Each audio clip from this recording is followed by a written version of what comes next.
Nah, itu. Bismillahirrahmanirrahim. Assalamualaikum warahmatullahi wabarakatuh. Bapak Ibu semuanya, 28 Bapak Ibu guru yang saya hormati, izinkan saya Ahmad Irfan Barokah MPD untuk menyampaikan diseminasi modul 1.4 tentang budaya positif pendidikan guru penggerak angkatan ke-8. Baik Bapak Ibu semuanya, apakah ada yang tahu tentang budaya positif? Budaya positif yang ada di sekolah panjenengan?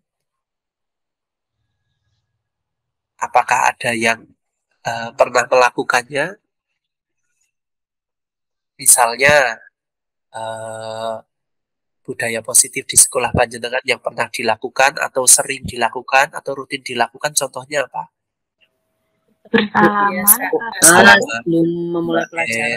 Oke. Nanti coba kita cek ya, itu tepat atau tidak atau bagaimana. Baik Bapak Ibu, budaya positif adalah pembentukan karakter bagi siswa atau peserta didik yang nantinya dapat menjadi pembiasaan-pembiasaan positif bagi peserta didik kita. Contohnya yaitu, oh ya benar berarti, senyum, sapa, salam, membuang sampah pada tempatnya, berdoa ketika memulai pembelajaran atau menutup pembelajaran. Nah, kemudian melakukan kegiatan tertentu, misalnya gotong royong di Sabtu pagi, biasanya kan ada kan Sabtu bersih gitu. Terus toleransi beragama apabila melakukan peribadatan dan berdoa dan lain sebagainya. Bertanggung jawab, piket, ya, menjaga kebersihan lingkungan sekolah, kemudian sopan santun, disiplin terhadap peraturan dan tata tertib sekolah, itu merupakan budaya-budaya positif yang sering kita jumpai di sekolah kita masing-masing. Selanjutnya Bapak Ibu semuanya, budaya positif dulunya itu paradigmanya adalah stimulus respon. Stimulus respon dulunya ini. Oke. Stimulus respon itu apa? Panjenengan memberikan stimulus, kemudian direspon oleh siswa. Nah, tidak timbul dari keinginan siswa sendiri, tapi karena mungkin takut ancaman dari Bapak Ibu guru, takut diberi hukuman, atau mungkin karena ingin mendapatkan pujian, sanjungan, atau hadiah dari Bapak Ibu guru, sehingga siswanya itu terstimulus untuk melakukan. Nah, jika kita mau melakukan perubahan yang positif, padahal paradigmanya Bapak Ibu, maka mulailah dari diri kita sendiri. Jadi dari Bapak Ibu dulu. Bapak Ibu guru, datang ke sekolahan itu pagi. Karena apa? Kenapa harus pagi? Baik, ya. Kenapa Bapak Ibu? Kenapa tidak datang ke sekolahan jam 8 saja atau jam 9? Kenapa? Kenapa Budar sih? Kenapa di pagi? Kenapa libur-libur kayak gini kok jenengan berangkat? Gitu. Memberi contoh buat kita. Memberi contoh anak atau karena ada absensi? Ada absensi. Iya, berarti itu masih motivasinya eksternal karena takut dihukum oleh BKD ya. Padahal kalau kita ingin menerapkan disiplin positif itu harus motivasinya internal. Kenapa? Ya karena ini merupakan tanggung jawab saya. Karena ini merupakan nilai-nilai yang ada di dalam diri saya. Saya tidak peduli dengan absen atau hukuman dari BKD atau apalah, karena ini memang sudah tugas dan kewajiban saya yang melekat pada diri saya. Nah, bolehlah dari panjenengan, dari seorang guru, maka nanti akan diikuti oleh siswanya, karena guru kan digugu lan ditiru. Nah, ini. Karena seorang pendidik adalah contoh dan teladan bagi peserta didiknya. Pendidik harus dapat menciptakan suasana kelas yang nyaman, kondusif, indah, bersih, dan menyenangkan. Sehingga peserta didik merasa nyaman untuk melakukan pembelajaran serta dapat mengembangkan potensi sesuai bakat dan minatnya. Yang kedua, walaupun penuh dengan godaan, kalau kita memegang teguh apa yang menjadi keyakinan kita, kadang godaannya dari teman kita ya. Wah, sok-sokan ini, wah, ikut guru penggerak sok-sokan ini, wah, ikut ini, ikut itu, gaya.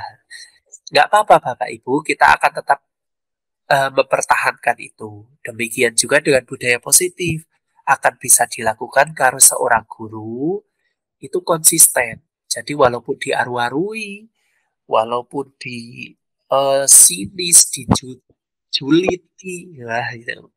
Tapi konsisten, istiqomah.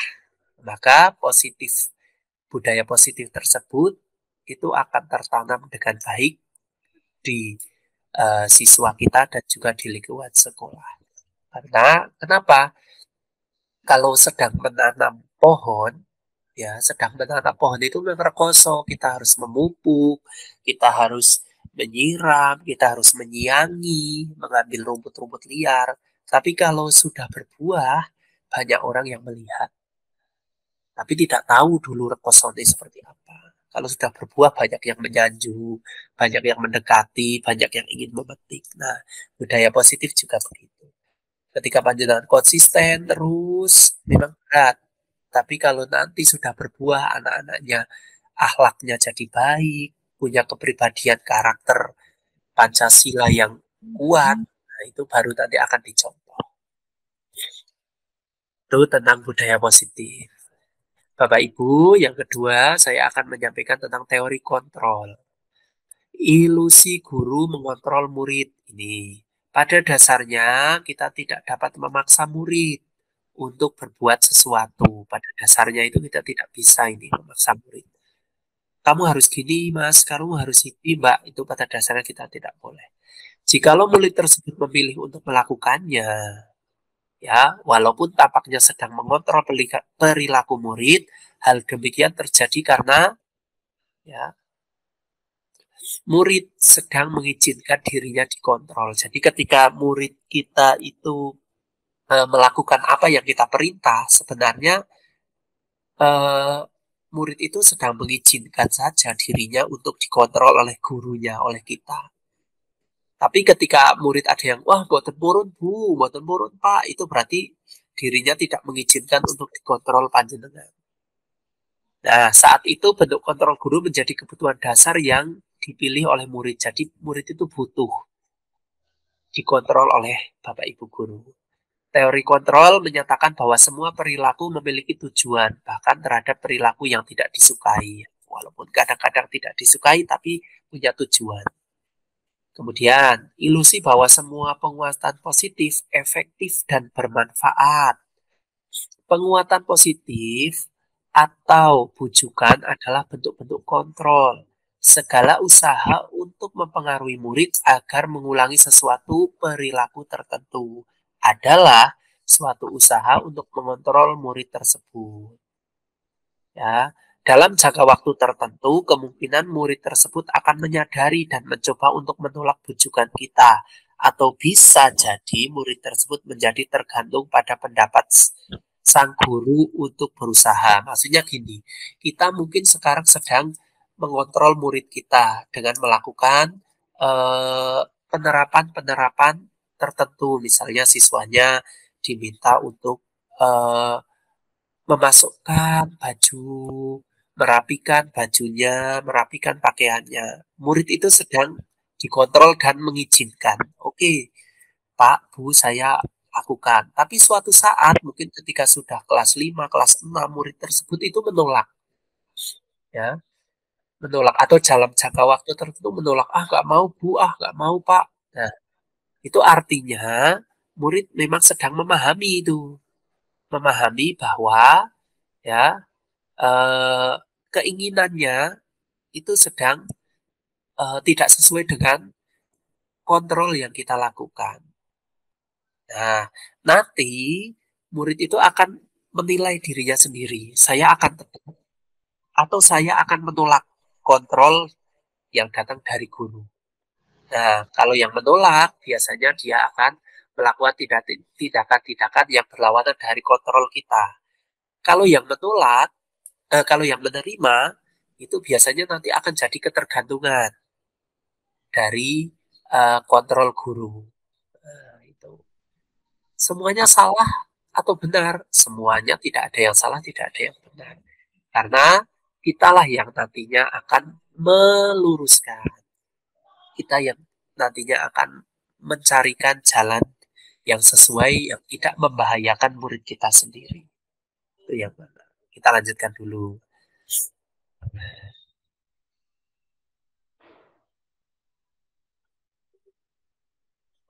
Nah, ilusi guru mengontrol murid. Oh,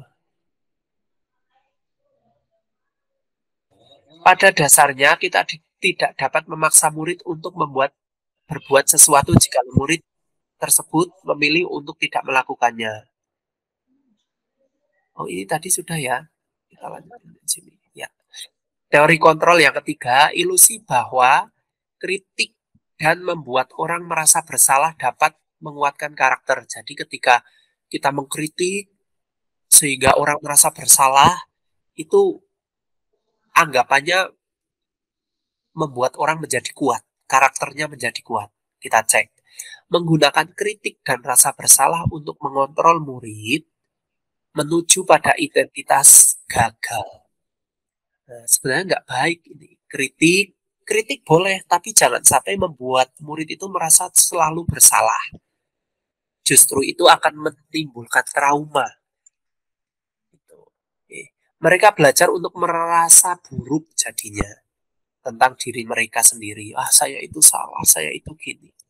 Mereka mengembangkan dialog diri yang negatif. Saya salah, saya buruk, saya tidak baik, saya kurang berprestasi, saya. Nah, itu jadi seperti itu. Kadangkala sulit bagi guru mengidentifikasi bahwa mereka sedang melakukan perilaku ini karena seringkali guru cukup menggunakan suara halus untuk menyampaikan pesan negatif. Nah, Bapak Ibu semuanya, saya jadi ingat apa yang terjadi di Temanggung. Ya, mungkin panjenengan dengar bahwa ada salah seorang siswa yang membakar sekolahnya sendiri. Itu karena apa? Karena ini siswanya dibuat merasa bersalah. Jadi pengaruhnya negatif di diri siswa tersebut. Selanjutnya, ilusi bahwa orang dewasa memiliki hak untuk memaksa. Nah, ini guru sebagai orang dewasa berhak untuk memaksa. Banyak orang dewasa yang percaya bahwa mereka memiliki tanggung jawab untuk membuat murid-murid berbuat hal-hal tertentu. Apapun yang dilakukan dapat diterima selama sebuah kemajuan berdasarkan sebuah pengukuran kinerja. Pada saat itu pula, orang dewasa akan menyadari bahwa perilaku memaksa tidak akan efektif untuk jangka panjang dan sebuah hubungan permusuhan akan terbentuk. Betul. Jika kita menjadi otoriter, memaksa, bahkan dengan teman sejawat kita juga kita memaksa, mungkin sesekali aman. Kalau terus-terusan yang dipaksa maka akan menjadi terpenjara, akan memberontak. Ujung-ujungnya apa? Terjadi perselisihan atau permusuhan. Dengan murid pun itu Bapak Ibu. Kalau kita terbiasa memaksa, lama-lama murid itu akan Pak Guru, Bu Guru semangat ini mau maksa, males dan lain sebagainya. Permusuhan dengan murid kita. Oke, jadi tidak perlu untuk terus-menerus memaksa. Bahkan kalau bisa dihindari. Nah, yang selanjutnya saya akan menyampaikan tentang disiplin positif, Bapak Ibu semuanya. Disiplin positif merupakan unsur utama terwujudnya budaya positif. Jadi agar budaya di sekolah kita positif, ya kita harus menerapkan disiplin positif yang kita cita-citakan di sekolah kita. Disiplin positif merupakan pendekatan mendidik anak untuk mengontrol diri dan pembentukan kepercayaan diri. Jadi dibentuk melalui perilaku-perilaku, melalui disiplin-disiplin yang kita terapkan bersama anak. Biar menjadi pembiasaan sehingga terbentuk kepercayaan diri. Dengan kepercayaan diri sehingga siswa tersebut, anak kita, dapat mengontrol dirinya sendiri. Nah, sebelum mempelajari modul 1.4 ini, saya beranggapan bahwa disiplin sangat erat hubungannya dengan tata tertib. Yang namanya disiplin adalah tata tertib, aturan, yang ada hukuman, ada punishment. Ternyata bukan, Bapak Ibu.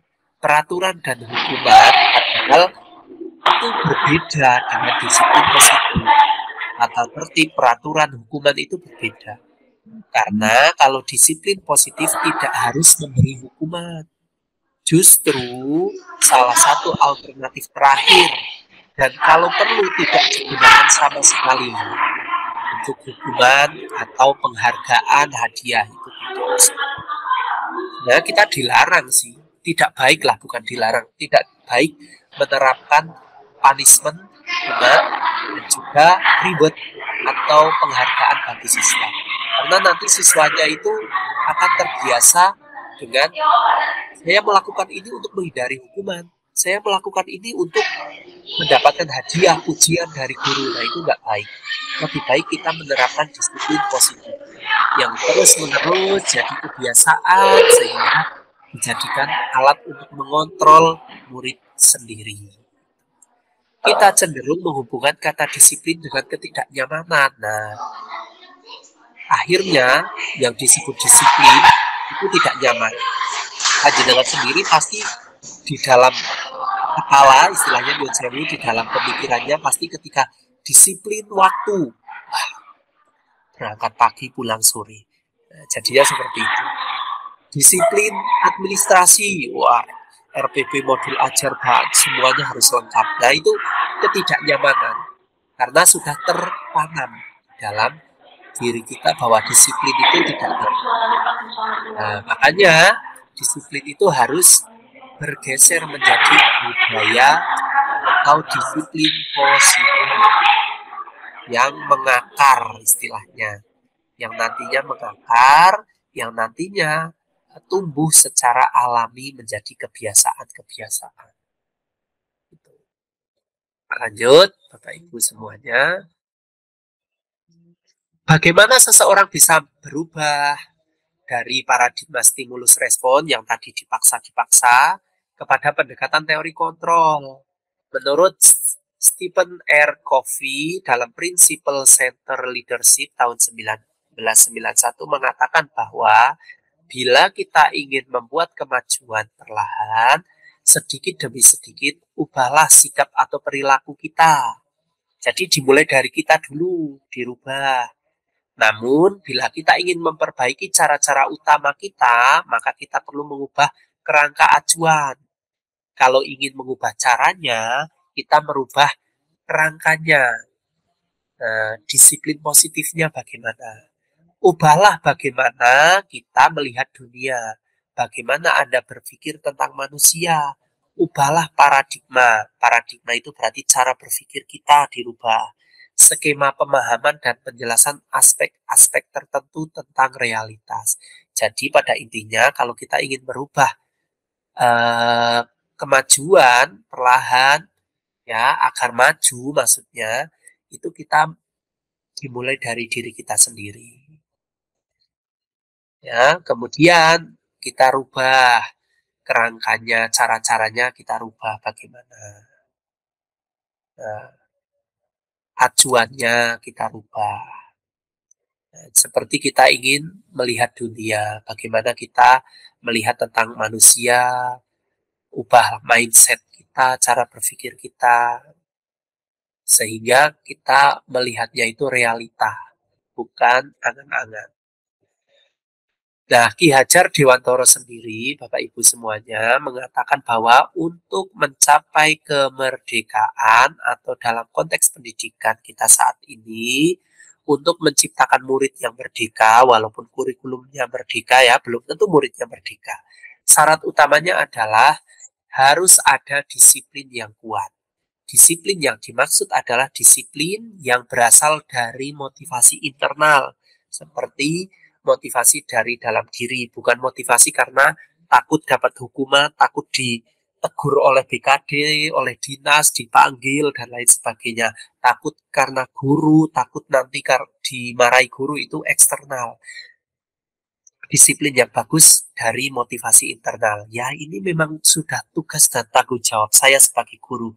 Ya, ini memang sudah tugas dan tanggung jawab saya sebagai siswa. Nah, seperti itu. Oke. Jika, ya, Bapak Ibu semuanya, sebentar. Jika kita tidak memiliki motivasi internal, maka kita akan memerlukan pihak lain untuk mendisiplinkan kita atau memotivasi eksternal. Nah, biasanya ya pihak lain itu dari teman Jawa, dari kepala sekolah kalau kita sebagai guru. Kalau siswa biasanya dari temannya, dari gurunya. Nah, disiplin diri dapat membuat seorang menggali potensi menuju kepada sebuah tujuan sesuatu yang dihargai dan bermakna. Dengan kata lain, disiplin diri juga mempelajari bagaimana cara kita mengontrol diri dan bagaimana menguasai diri untuk memilih tindakan yang mengacu pada nilai-nilai yang kita hargai. Dengan kata lain, seseorang yang memiliki disiplin diri berarti mereka bisa bertanggung jawab terhadap apa yang dilakukannya sebagaimana mereka mendasarkan tindakan mereka pada nilai-nilai kebajikan universal. Nilai-nilai kebajikan universal itu ya seperti jujur, tanggung jawab, disiplin, kemudian toleransi. Itu sudah menjadi pijakan panjenengan. Nah, Bapak Ibu semuanya, saat ini saya akan menyampaikan tentang teori motivasi, hukuman, dan penghargaan, serta restitusi. Apa bedanya hukuman, penghargaan, restitusi? Dan juga teori motivasi. Motivasi perilaku manusia. Kadang manusia itu melakukan sesuatu hal karena beberapa alasan. Satu, untuk menghindari ketidaknyamanan atau hukuman. Nah, seperti yang kita lakukan tadi. Kita sebagai guru berangkat pagi untuk menghindari hukuman. Yang kedua, untuk mendapatkan imbalan. Nah, untuk mendapatkan pujian mungkin dari dinas, dari kepala sekolah. Atau mungkin mendapatkan penghargaan yang lainnya. Yang ketiga, untuk menjadi orang yang mereka inginkan. Jadi, untuk menjadi orang yang kepala sekolah kita inginkan.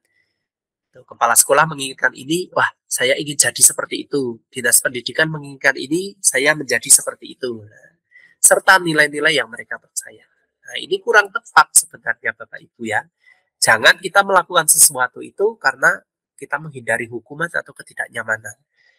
Agar kita mendapatkan penghargaan atau pujian. Atau kita melakukan sesuatu karena ingin menjadi sesuatu yang diharapkan orang lain. Itu namanya eksternal, itu motivasi eksternal. Nah, yang kedua hukuman, konsekuensi, dan restitusi. Bapak Ibu semuanya, apa ini hukuman, konsekuensi, dan restitusi? Dalam menjalankan peraturan ataupun keyakinan kelas atau sekolah, bila mana ada suatu pelanggaran, tentunya sesuatu harus dilakukan oleh guru. Apabila ada pelanggaran yang dilakukan siswa kita, maka kita harus melakukannya. Melakukan apa? Melakukan sesuatu hal. Nah, sering-seringnya kita itu melakukan hukuman, poin, ya, atau kamu melakukan ini, maka konsekuensinya ini. Kamu melakukan membuang sampah, maka konsekuensinya sekarang mengambil sampah 100. Nah, itu namanya konsekuensi. Kamu melakukan ini, maka kamu keliling lapangan 10 kali, itu namanya hukuman. Nah, untuk itu kita perlu meninjau ulang Bapak Ibu tentang hukuman dan konsekuensi. Kita harusnya menerapkan yang ketiga namanya restitusi. Nanti kita akan lanjutkan ya. Pada umumnya berbentuk hukuman atau konsekuensi, tadi sudah saya sampaikan. Dalam modul ini kita diperkenalkan tentang disiplin positif yang dinamakan restitusi. Apa itu? Restitusi adalah proses menciptakan kondisi bagi murid untuk memperbaiki kesalahan mereka sehingga mereka bisa kembali kepada kelompok mereka dengan karakter yang lebih kuat. Dalam artian yang namanya restitusi itu memberi kesempatan kepada siswa kita untuk memperbaiki dirinya sendiri. Gitu loh.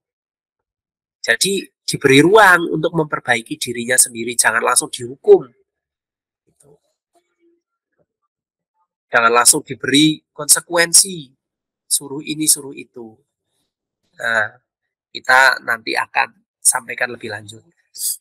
Ini ada paradigma dihukum oleh penghargaan. Saat kita berulang kali menjanjikan hadiah kepada anak-anak, kalau mendapatkan nilai 100, saya akan memberikan 100.000. Nah, agar berperilaku tanggung jawab. Kalau tidak pernah terlambat sekolah, saya akan sebagai guru akan, nah, itu ya, itu namanya dihukum oleh penghargaan.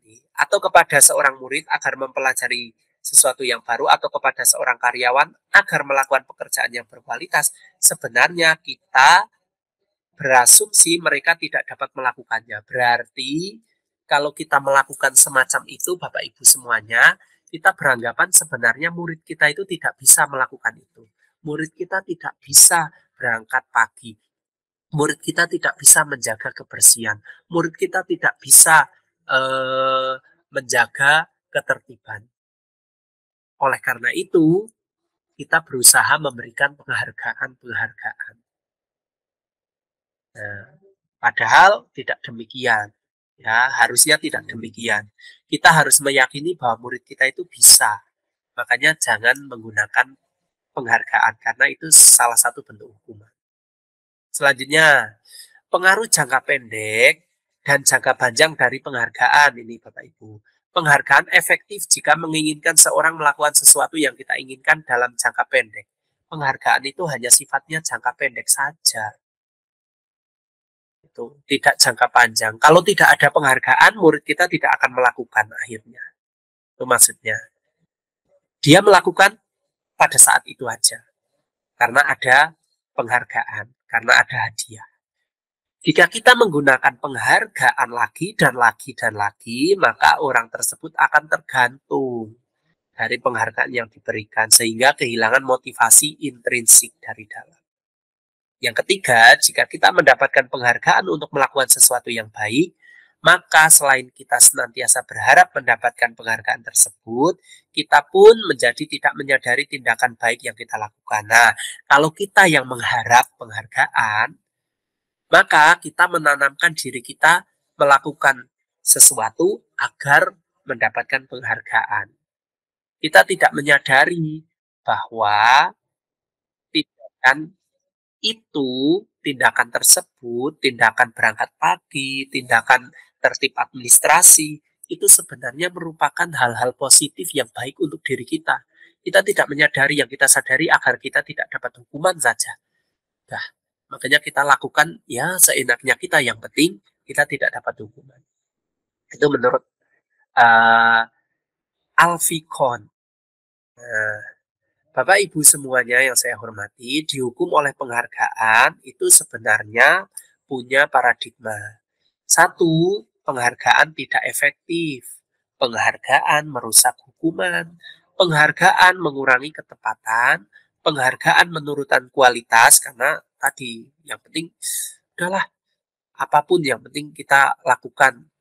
Yang penting kita dapat penghargaan. Penghargaan mematikan kreativitas dan penghargaan itu sebenarnya menghukum. Bapak Ibu, untuk menghindari paradigma penghargaan merupakan hukuman, kita harus memulai dengan motivasi intrinsik atau motivasi dari dalam diri.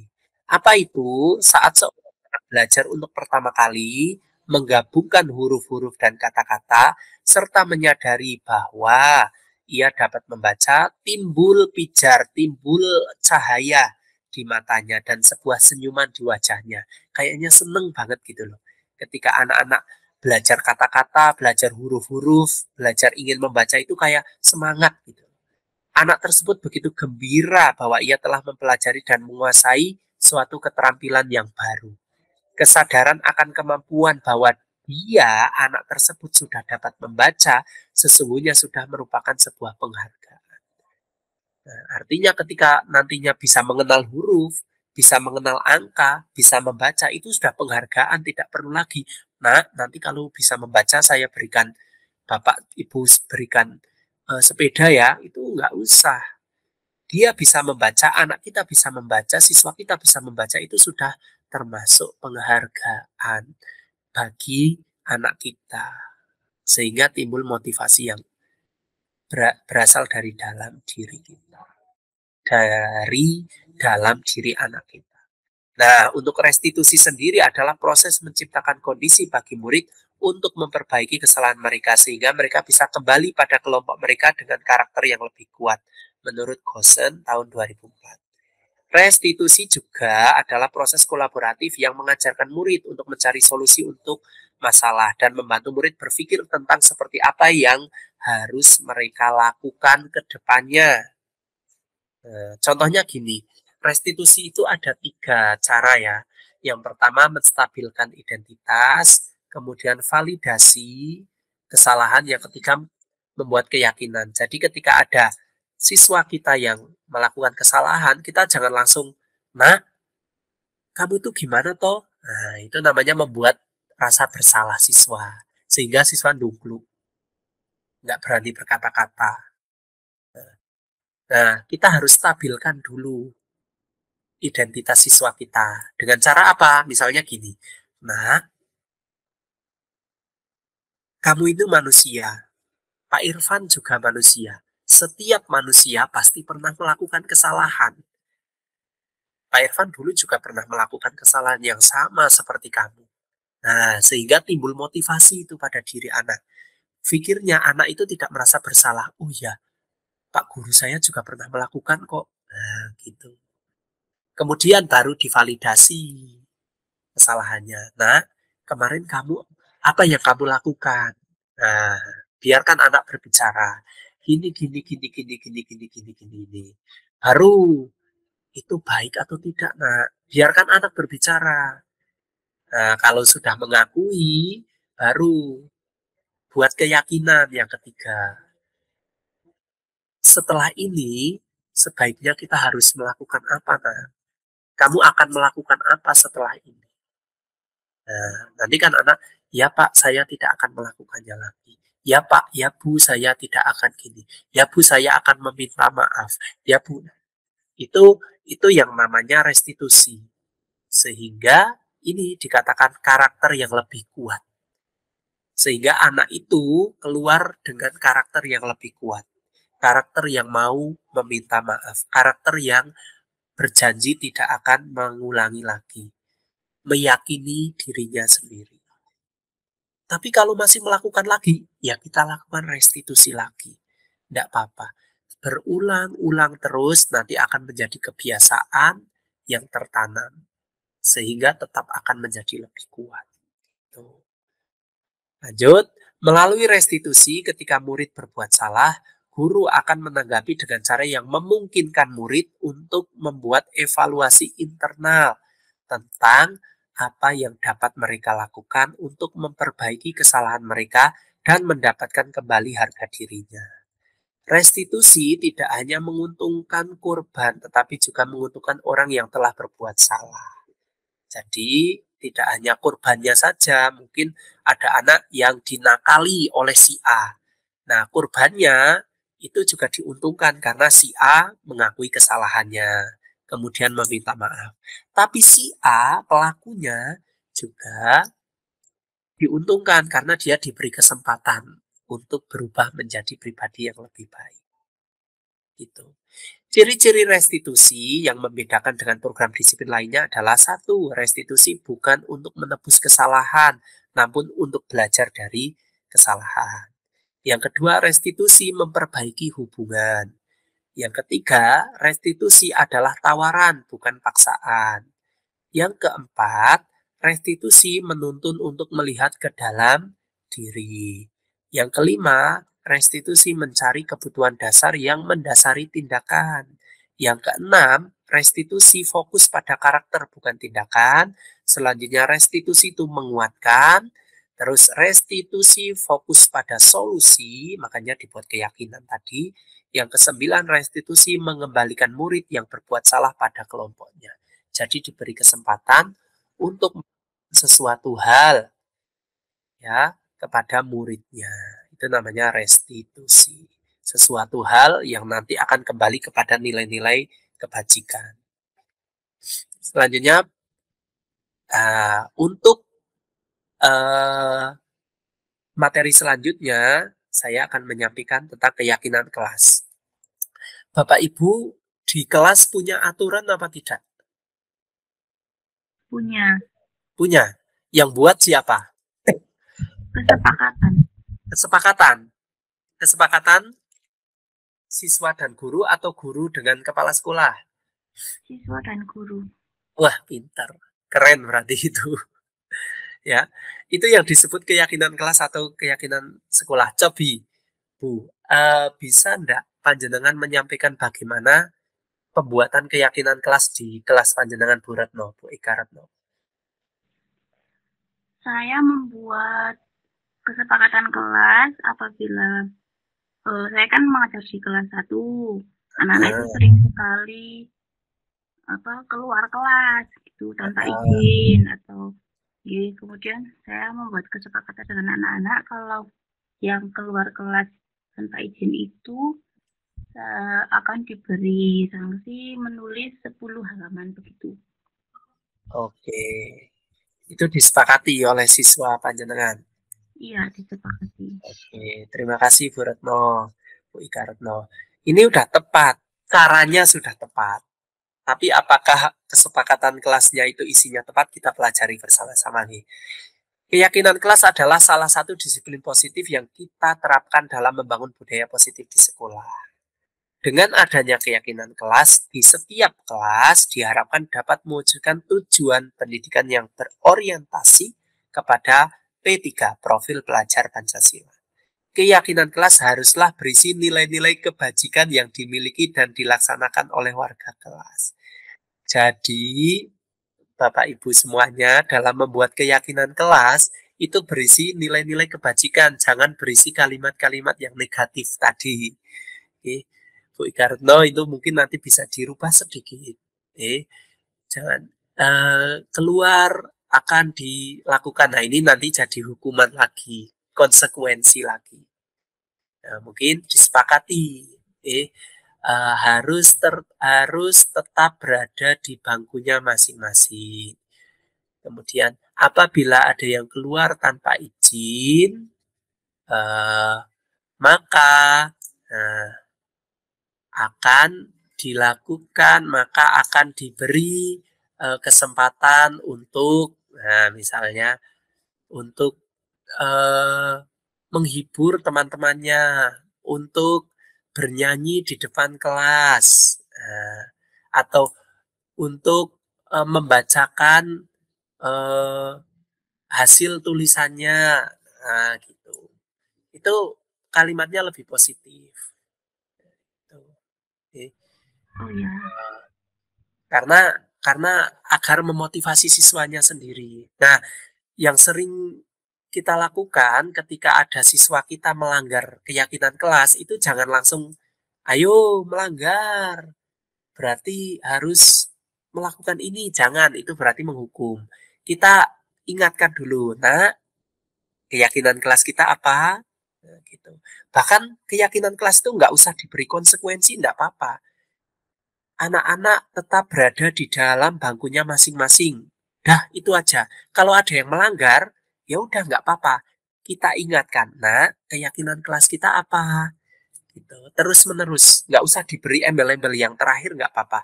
Termasuk yang saya contohkan tadi. Itu jauh lebih bagus. Ya. Melakukan piket kelas secara rutin sesuai jadwal. Udah cukup. Tidak usah apabila tidak melakukan nanti membayar denda. Nah, itu nggak usah. Nanti kalau ada yang melanggar, kita ingatkan. Nah, keyakinan kelas kita apa? Gitu. Oke. Bapak Ibu, selanjutnya adalah materi tentang kebutuhan dasar manusia. Seluruh tindakan manusia itu memiliki tujuan tertentu. Semua yang kita lakukan adalah usaha terbaik kita untuk mendapatkan apa yang kita inginkan. Ketika kita mendapatkan apa yang kita inginkan, sebetulnya saat itu kita sedang memenuhi satu atau lebih dari kebutuhan dasar kita. Kebutuhan dasar secara universal itu apa saja sih? Yang pertama adalah kebutuhan bertahan hidup. Itu pasti. Kebutuhan fisik itu pasti. Yang kedua, kebutuhan akan kasih sayang dan rasa diterima atau love and belonging. Yang tadi survival. Yang ketiga, kebutuhan akan kebebasan atau freedom. Yang keempat, kebutuhan akan kesenangan atau fun. Yang kelima, kebutuhan akan penguasaan atau power. Kebutuhan seorang murid melakukan sesuatu perbuatan yang bertentangan dengan nilai-nilai kebajikan, misalnya ada murid kita yang bertentangan atau melanggar aturan atau melanggar keyakinan, hal itu sebenarnya karena mereka gagal memenuhi kebutuhan dasar mereka. Gagal untuk bertahan hidup, gagal kasih sayang, rasa diterima seperti yang terjadi di Temanggung tadi, itu gagal mendapatkan kebutuhan rasa kasih sayang dan diterima. Gagal mendapatkan kebebasan, kesenangan, ataupun penguasaan. Bapak Ibu semuanya, menurut Diana Goosen dalam bukunya Restructuring School Discipline tahun 1998 mengemukakan bahwa guru perlu meninjau kembali penerapan disiplin di dalam ruang-ruang kelas mereka selama ini. Apakah telah efektif, apakah telah berpusat, memerdekakan, dan memandirikan murid sebagai bagaimana dan mengapa. Nah, ini ditinjau kembali penerapan disiplinnya. Apakah keyakinan-keyakinan kelas, disiplin-disiplin positif kita itu sudah efektif, atau sudah berpusat pada anak, atau sudah memerdekakan atau belum, atau bahkan menjajah malahan, sudah membuat kemandirian anak. Kalau belum, bagaimana yang harus dilakukan? Dan mengapa itu bisa terjadi? Menurut teori kontrol Dr. William Glasser dan Goosen berkesimpulan ada 5 posisi kontrol yang diterapkan oleh seorang guru atau orang tua. Yang pertama adalah guru sebagai penghukum yang sukanya menghukum. Kemudian guru sebagai pembuat rasa bersalah. Kamu itu melakukan seperti ini, kok bisa melakukan seperti ini? Padahal kan itu sudah. Nah, itu namanya membuat rasa bersalah. Nah, kamu sudah tidak piket, kamu denda ya, itu berarti penghukum. Ada yang juga sebagai teman. Nah, eh, coba enggak apa-apa sini bilang kamu kamu kemarin tidak piket, kenapa? Nah, itu teman curhat. Ada sebagai pemantau. Pemantau berarti eh, melihat kondisi anak kita. Nah, kemarin itu kamu tidak piket, eh, ada apa? Mengapa? Selanjutnya akan bagaimana? Apa yang harus kamu lakukan? Nah, itu pemantau. Yang terbaik itu guru sebagai manajer, mengelola restitusi tadi. Itu namanya guru sebagai manajer, menstabilkan dulu, jangan langsung menjustifikasi. Tenang nak, eh, semua manusia itu pasti pernah melakukan kesalahan. Pak Irfan juga pernah melakukan kesalahan. Kamu pun manusia, pasti pernah melakukan kesalahan. Apa yang kamu lakukan nak kemarin? Oh tidak piket Pak. Apa yang akan kamu lakukan selanjutnya? Nah itu namanya manajer. Selanjutnya Bapak Ibu, 5 posisi kontrol guru, tadi penghukum, pembuat rasa bersalah, teman, pemantau, manajer. Dan yang terbaik adalah sebagai seorang manajer. Bapak Ibu semuanya, salah satu bentuk eh, guru berperan sebagai manajer adalah guru menerapkan segitiga restitusi yang saya sampaikan. Restitusi itu menciptakan kondisi murid memperbaiki kesalahan mereka dengan tahapan-tahapan tertentu. Ada 3. Yang pertama, menstabilkan identitas. Kita semua akan melakukan hal yang terbaik yang bisa kita lakukan. Semua manusia pasti pernah melakukan kesalahan. Kemudian yang kedua, validasi tindakan. Semua perilaku pasti memiliki alasan, Nak. Coba, mengapa kamu melakukan itu, Nak? Nah, biarkan siswa kita itu memberikan alasannya. Yang ketiga, menanyakan keyakinan. Kita semua memiliki motivasi internal. Nah, kita semua ingin menjadi manusia yang baik, yang pasti bermanfaat bagi teman-teman. Coba, setelah ini kamu akan melakukan apa? Kamu akan melakukan bagaimana? Nah, itu namanya menanyakan keyakinan. Nah, itu yang harus kita lakukan sebenarnya Bapak Ibu ketika murid kita atau siswa kita itu melakukan sebuah kesalahan. Mungkin dari Bapak Ibu yang hadir di sini ada murid Bapak Ibu yang melakukan kesalahan dalam beberapa waktu yang lalu? Ada tidak, Bapak Ibu? Bu Ika Retno, Bu Darse, atau yang lainnya?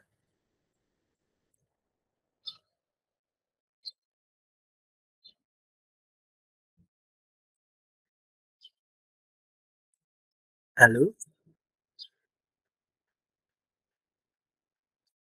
Bapak Ibu semuanya, jadi ketika ya murid kita melakukan kesalahan, sekali lagi kita tidak lantas eh, membuat siswa kita itu menerima hukuman atau membuat siswa kita itu merasa bersalah. Tapi kita lakukan segitiga restitusi dengan 3 langkah tadi. Menstabilkan identitas, kemudian memvalidasi tindakan, kemudian yang terakhir adalah menanyakan sebuah keyakinan. Begitu Bapak Ibu tentang disiplin positif yang ada di modul 1.4 modul guru penggerak. Sekian dari saya, salam bahagia selalu dan terima kasih yang sebesar-besarnya. Sebelum saya akhiri, uh, teruslah menjadi guru yang uh, bisa menerapkan disiplin-disiplin positif dimanapun Bapak Ibu berada. Karena disiplin positif itu tidak hanya bermanfaat bagi kita sebagai seorang guru, tapi juga bermanfaat bagi anak didik kita dalam jangka panjang, tidak hanya jangka pendek. Karena dengan disiplin positif, maka siswa kita akan terbentuk kepercayaan dirinya, akan terbentuk motivasi intrinsiknya, sehingga dia akan tampil menjadi pribadi yang berkarakter, yang kuat, dan juga sesuai dengan P3 profil pelajar Pancasila.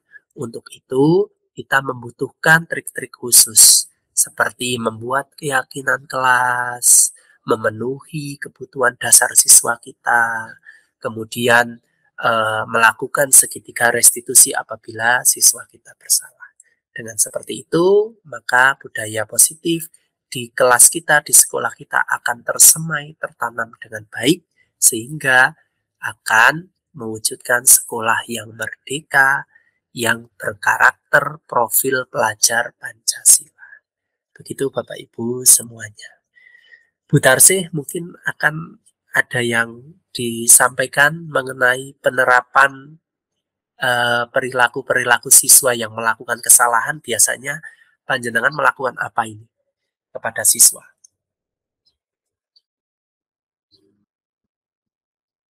Pernah nggak siswa panjenengan itu melakukan sebuah kesalahan, Bu? Mikrofonnya, Bu, masih tertutup. Pernah tidak, Bu?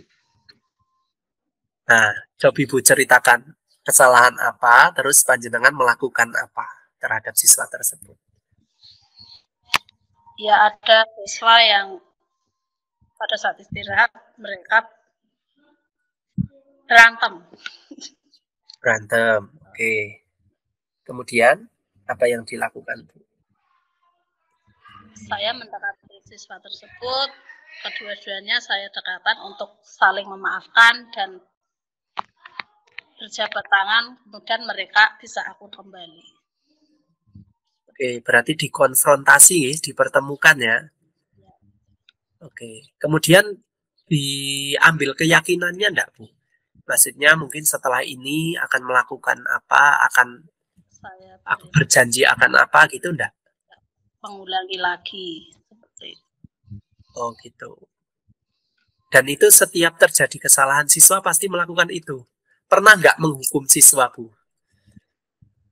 Seingat saya tidak pernah sih, Pak.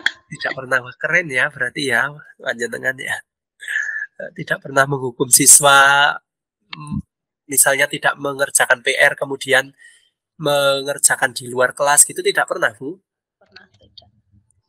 Oke, karena memang kita tidak diperkenankan ya seperti itu. Just itu akan membuat siswa kita jadi trauma, jadi terus merasa bersalah. Yang baik ya kita seperti Bu Darsi tadi. Yang baik ya kita berikan kesempatan kepada siswa kita. Sebenarnya nih Bu Darsi, diberikan kesempatan kepada siswa kita untuk menyampaikan alasannya dulu. Jadi sebelum dipertemukan atau pada saat pertemukan, panjenengan menyampaikan dulu di awal. Nah, nggak apa-apa. Setiap manusia pasti pernah melakukan kesalahan. Dulu ibu, bapak juga pernah ya berantem, mengejek sesama teman. Sama, kita manusia sama. Nah, kemudian diberi kesempatan ini Bu Darsi, siswanya untuk menyampaikan kesalahan. Mengapa sih kalian berantem? Nah, disampaikan.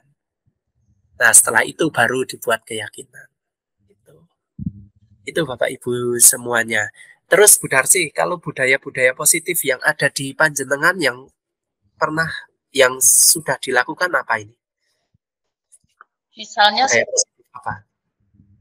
Kalau di tempat kami itu setiap pagi kan berdoa terlebih dahulu. Kami membiasakan setelah berdoa itu dengan membaca Asmaul Husna itu setiap pagi di SD kami.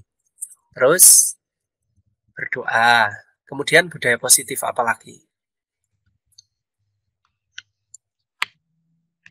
Ya, tadi setiap berangkat sekolah guru sudah di depan pasti bersalaman dengan Bapak Ibu. Oh, bersalaman. Oke. Kalau membaca Asmaul Husna itu setiap hari? Setiap hari. Setiap hari. Terus kalau sholat berjamaah mungkin? Itu ada setiap hari Jumat diadakan yasinan bergiliran setiap kelas. Setelah itu melakukan sholat duha bersama. Oh, setiap Jumat? Iya. Oke, berarti Jumat ada itu ya. Kalau Sabtu ada nggak? Biasanya Sabtu bersih atau apa? Nggak ada, karena bersih-bersih itu dilakukan setiap hari. Ya, berarti itu pembiasaan setiap hari. Piket ya? Yang gurunya juga dijadwal, juga ada guru piketnya. Guru piket fungsinya untuk apa? Ya, kita bergantian piket di sekolah mendampingi anak-anak. Oh gitu. Termasuk yang salam-salaman tadi ya? Ya, yang salam-salaman juga tadi. Itu guru piket. Terus kalau misalnya ada guru piket yang tidak sesuai dengan jadwalnya, bagaimana? Apa yang terjadi? Biasanya itu diatur dulu terhadap teman. Misalnya saya nanti ke sini DL, ke ini tolong piketnya diganti seperti itu. Tidak diberi hukuman ya? Oke, gurunya juga tidak diberi hukuman. Oke, iya. Senam tidak ada Bu? Biasanya ada senam. Hari Jumat. Berarti Jumat itu ada Jumat sehat, ada Jumat ibadah ya? Jumat sehat dan Jumat ibadah. Kan keseluruhan bersama, tapi kalau untuk yasinannya setelah senam itu bergiliran setiap Jumatnya bisa. Misalnya kelas 1 Jumat ini, besoknya kelas berapa itu nggak bersamaan kalau religinya. Oh, tidak langsung ya? Tidak bergantian kalau religinya, karena musolanya terbatas kecil, kalau semua tidak muat. Kenapa tidak dilakukan di musola terdekat, Bu? Itu kan justru akan jauh dari musola umum. Oh, jauh dari musola umum itu jauh. Oh, gitu. Maksudnya kalau menggunakan fasilitas dari musola terdekat itu kan akan lebih Iya. juga dekat dengan apa ini? Dekat dengan masyarakat jadinya gitu maksud saya. Tapi kalau jauh ya mau gimana lagi? Namanya juga Sangat. jauh. Gitu. Oke. Kalau di kelas sudah ada keyakinan kelasnya, Bu Darsi? Misalnya Peraturan kelas. Peraturan di kelas panjenengan ada enggak? belum itu kalau untuk Belum kelas ada. keseluruhan di SD saja. Oh, gitu ya. Kalau di kelas belum ada. Pernah nggak membuat keyakinan kelas bersama siswa? Yang contohnya misalnya seperti apa? Contohnya Orang misalnya, anak-anak sekarang pelajaran ini. Ya, sekarang pelajaran ini. Maka, ayo kita buat keyakinan kelas bersama-sama. Eh, selalu gembira selama mengikuti pembelajaran.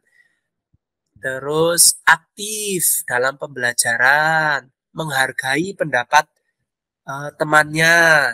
Nah, itu namanya keyakinan kelas. Ini pernah enggak panjenengan melakukan? ya sudah. Sudah. Nah, itu tertulis apa tidak? Tidak tertulis. Ya, nah, lebih baik ketika membuat keyakinan kelas itu tertulis. Nah, sehingga nanti ketika siswa kita itu ada yang melanggar atau lupa dengan keyakinan kelas, kita tinggal ingatkan, nak, ayo keyakinan kelas kita apa? Untuk tidak mengganggu teman atau untuk selalu aktif dalam pembelajaran. Nah, itu. Oke. Itu benar sih, maksudnya keyakinan kelas itu tertulis, kemudian disepakati bersama siswa. Panjenengan ngajar kelas berapa toh? Kelas 3.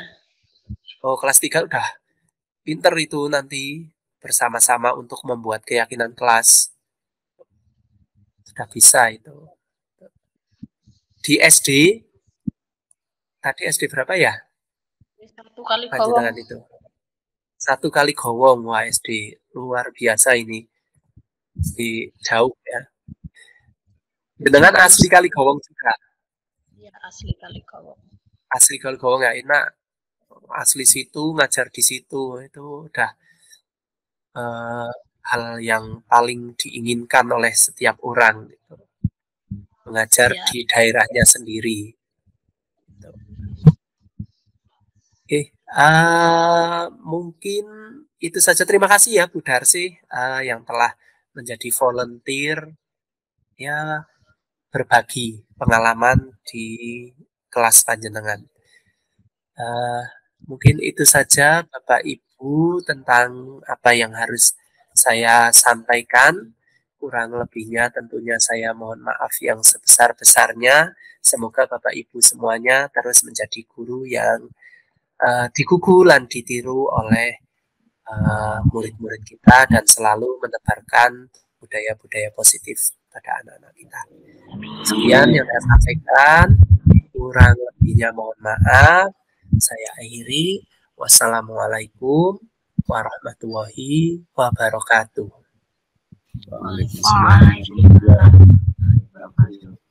Bapak Ibu, besok kita ada pertemuan kembali nih. Besok malam jatahnya karena banyak yang IKM. Besok malam. Itu berarti jam 7 nih. Jangan lupa pertemuan kerucut jam 7 besok malam.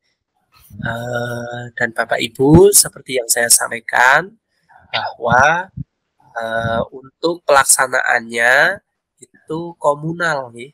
Komunal itu disatukan. Tidak seperti yang dulu-dulu.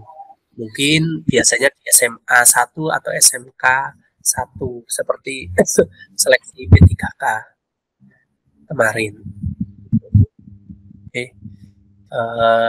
Ini saya harap semuanya sudah lengkap, sudah siap.